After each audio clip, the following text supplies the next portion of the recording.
Japanese F-35 jets visit Australia on their first overseas deployment. Japan flew 2 F-35s and flew 55 people to Australia for the country's first foreign incursion by its Joint Strike Fighters.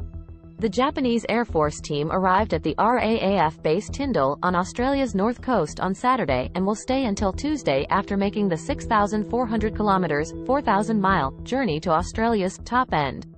Post-war Japan had never before engaged in expeditionary air operations except with the United States. Japanese pilots traditionally operated to and from Japan. My take on this is that it reinforces the closer ties between the ADF, Australian Defence Forces, and the Japanese Self-Defense Forces, with the opportunity for a common capability, i.e. the F-35A, as a means of strengthening the relationship. Defence cooperation. Malcolm Davis, a defence expert at the Australian Institute for Strategic Policy, said in an email.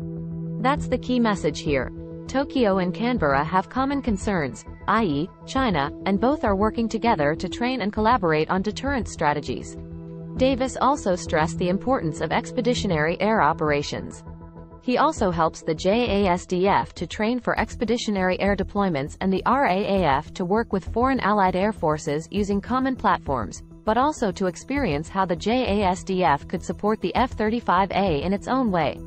In an August 14 statement, the Japanese Air Self-Defense Force had said the Japanese contingent would be larger, including 4 F-35As, a KC-767, AC-130 and AC-2, numbering approximately 160 personnel. What changed between the Australian press statements released today and the JASDF statement is unclear. In a rare public comment in the press release, the civilian head of the Australian Department of Defence called the Japanese visit an important milestone in the relationship between our two countries, and is the first activity to be carried out under the Agreement of Reciprocal Access. Greg Moriarty referred to an agreement that did not take effect until August 12. The two governments signed it in January of last year, and the arrival of the F-35 was its first manifestation. The fact that both countries moved so quickly towards a new agreement indicates how committed the two sides are to closer burgeoning military and diplomatic relations. In just a few weeks, Australia, Moriarty said, will reciprocate this visit by deploying 6 RAAF F-35s to Japan for exercise Bushido Guardian 2023. Moriarty and the Royal Australian Air Force head, Air Marshal Rob Chipman, noted the deal's importance in securing the Indo-Pacific. The Air Chief was even more specific.